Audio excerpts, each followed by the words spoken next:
ලෝකයේ ප්‍රධාන ආහාර භෝගයක් වන අර්තාපල් වල මුල් සම්භවය දකුණු ඇමරිකාවේ පේරු සහ බොලිවියා යන ප්‍රදේශවලින් ආරම්භ වී තිබෙනවා. අර්තාපල් වගා කිරීම පිළිබඳ මුල්ම තොරතුරු මීට වර්ෂ 7000කට පමණ ඉහතදී හමු වී තිබෙනවා. 16 වන සියවසේදී ස්පාඤ්ඤ ජාතිකයන් විසින් අර්තාපල් යුරෝපයට හඳුන්වා දුන් අතර පසුව එය ලෝකයේ ප්‍රධාන ආහාර භෝගයක් බවට පත්විය. 2025 වන විට චීනය සහ ඉන්දියාව ලෝකයේ විශාලතම අර්තාපල් නිෂ්පාදකයන් බවට පත් වී තිබෙනවා. අර්තාපල් ශාකයේ කොළ සහ පැලවල සොලනින් නම් විෂ ද්‍රව්‍ය අඩංගු විය හැකි බැවින් කොළ පැහැයට හැරුණු හෝ පැල වූ අර්තාපල් පරිභෝජනය නොකළ යුතුය. අර්තාපල් ශාකය මීටර් 1ක් පමණ උසට වැඩෙන අතර සුදු, රෝස, නිල් හෝ දම් පැහැති මල් සෑදේ. අර්තාපල් වගා කිරීමට බීජ අර්තාපල් භාවිත කරනවා. ඒවා රෝග වලින් තොර සහ සෞඛ්‍ය සම්පන්න ශාක ලබා ගැනීම සඳහා විශේෂයෙන් ප්‍රයෝජනවත් වෙනවා. බීජ අර්තාපල් නිෂ්පාදනය කරන්නේ පලිබෝධ හා රෝග අවම සුදුසු දේශගුණික තත්ත්ව ඇති ප්‍රදේශවල පමණි. ඇමරිකා එක්සත් ජනපදයේ බීජ අර්තාපල් නිෂ්පාදනය ප්‍රාන්ත කිහිපයකට පමණක් සීමා වී තිබෙනවා. එක්සත් රාජධානියේ බොහෝ බීජ අර්තාපල් නිෂ්පාදනය කරන්නේ ස්කොට්ලන්තයේ වෛරස් රෝග පැතිරීම අඩු ප්‍රදේශවලය.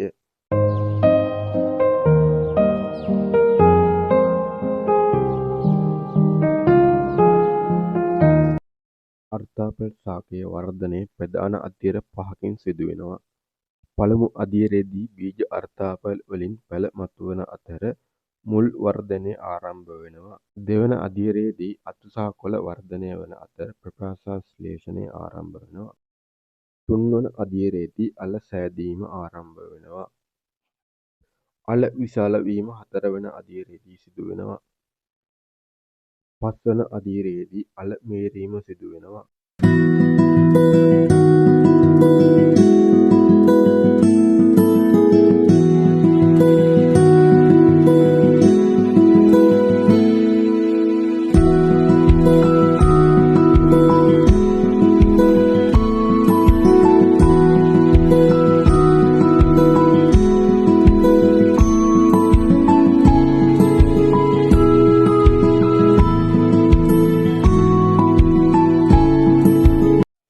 හොඳ අස්වැන්නක් ලබා ගැනීම සඳහා පාංශු තෙතමනය, උෂ්ණත්වය, පෝෂක සහ පලිබෝධ පාලනය අත්‍යවශ්‍යම සාධක වෙනවා.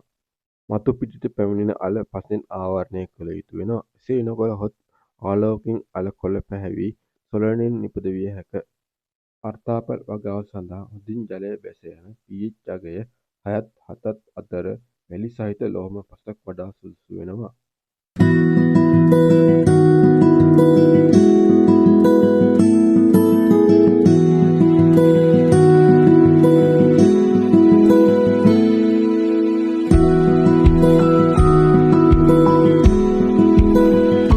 කුඩා පරිමාණයෙන් කරනු ලබන අර්තාපල් වගාවන් වල අස්වැන්න නැලීම අතින් හෝ උදළු වලින් සිදු කරනු ලබනවා.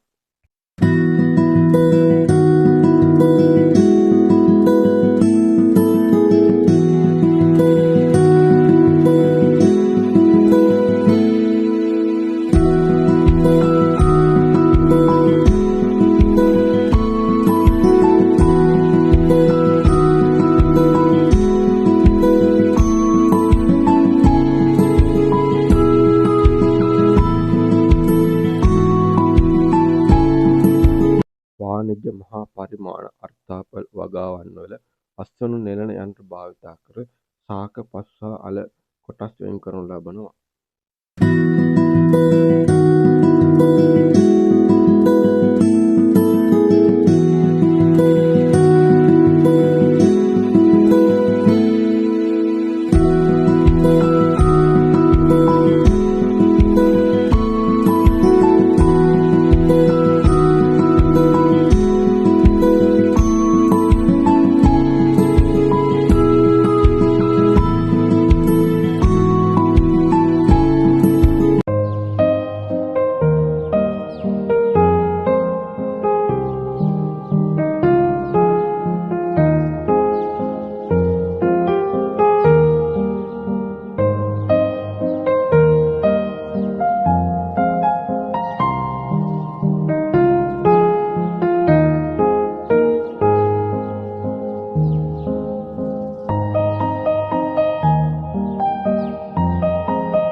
ගස්වනු නෙලීමෙන් පසු හානි වූ හෝ කුණු වූ හෝ ගල් වැලි අපද්‍රව්‍ය වෙන්කර ගුණාත්මක අල තෝරාගනු ලබනවා.